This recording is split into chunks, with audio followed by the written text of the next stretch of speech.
Olá, hoje eu vou ler um texto que está lá no Evangelho de Lucas, capítulo 7, dos versículos 11 a 17, que diz assim: Em dia subsequente, dirigia-se Jesus a uma cidade chamada Naim. Iam com ele os seus discípulos e numerosa multidão. Como se aproximasse da porta da cidade, eis que saiu o enterro do filho único de uma viúva, e grande multidão da cidade ia com ela. Vendo-a, o Senhor se compadeceu dela e lhe disse: Não chores. Chegando-se, tocou o esquife e, parando os que o conduziam, disse: Jovem, eu te mando, levanta-te. Sentou-se o que estivera morto e passou a falar. E Jesus o restituiu à sua mãe. Todos ficaram possuídos de temor e glorificavam a Deus, dizendo: Grande profeta se levantou entre nós, e Deus visitou o seu povo. Esta notícia a respeito dele divulgou-se por toda a Judéia e por toda a circunvizinhança. Eu quero falar aqui apenas de duas coisas, porque o nosso tempo não permite falar mais. Mas sobre Jesus, que é aquele que tem o poder sobre a vida e sobre a morte, no texto que ele ressuscita um jovem que estava morto. E também sobre a sua compaixão. Você percebe que no ministério de Jesus, quando ele ia passando por algum local, ele nunca passou de largo sobre aquelas pessoas que estavam necessitando da sua ajuda, do seu socorro. Mas esse Jesus que nós não o vemos hoje fisicamente, é o mesmo que continua operando grandes sinais, é o mesmo Jesus que continua tendo a mesma compaixão. Agora eu quero chamar a sua atenção para o nosso papel como seguidores de Jesus.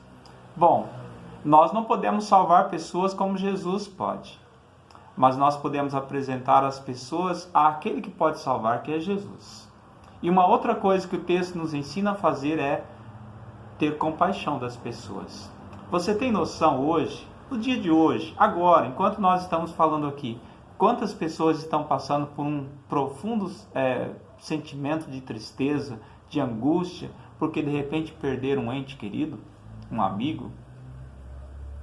E nós devemos caminhar alheios a todo esse sofrimento? Qual o nosso papel nessa sociedade em que se tornou individualista, em que a maioria das pessoas pensa em si mesmas e o problema do outro é do outro, não é meu?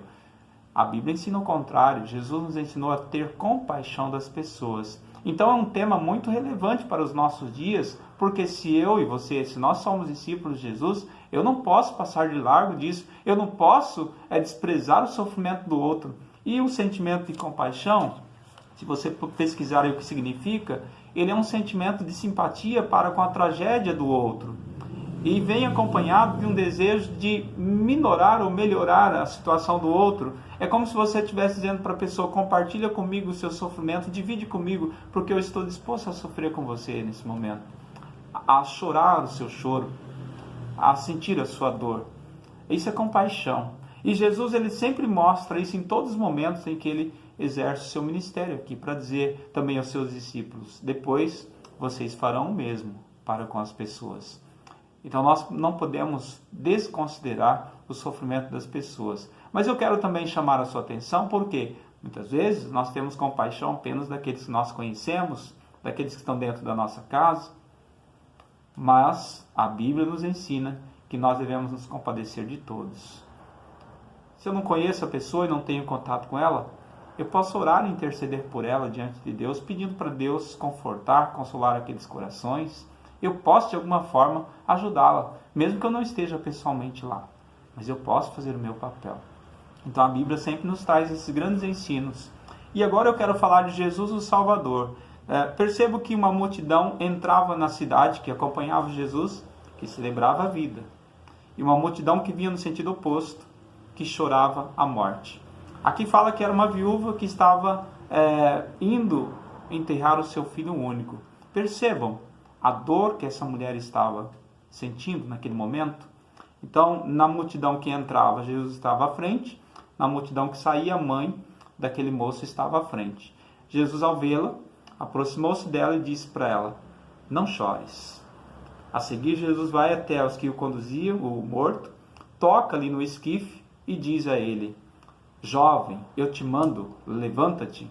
E o texto diz então que ele sentou e passou a falar. E Jesus o restituiu à sua mãe. Agora, percebo que aquelas duas multidões que eram totalmente opostas, uma que celebrava a vida e outra que estava chorando a morte. Agora, todas celebram a vida, porque Jesus é isso, é aquele que pode dar vida onde tem a morte. Claro que Jesus não vai ressuscitar todas as pessoas, porque todos nós morreremos fisicamente. Mas Jesus é aquele que pode salvar nossas almas, porque isso tem a ver com o nosso futuro. Há muitas pessoas que não estão mais com a esperança. Nós somos agentes de Jesus para levar esperança até elas. Ter compaixão das pessoas, fazer o bem, e não importa a quem. Então esse é o recado nosso hoje. Que Deus te abençoe.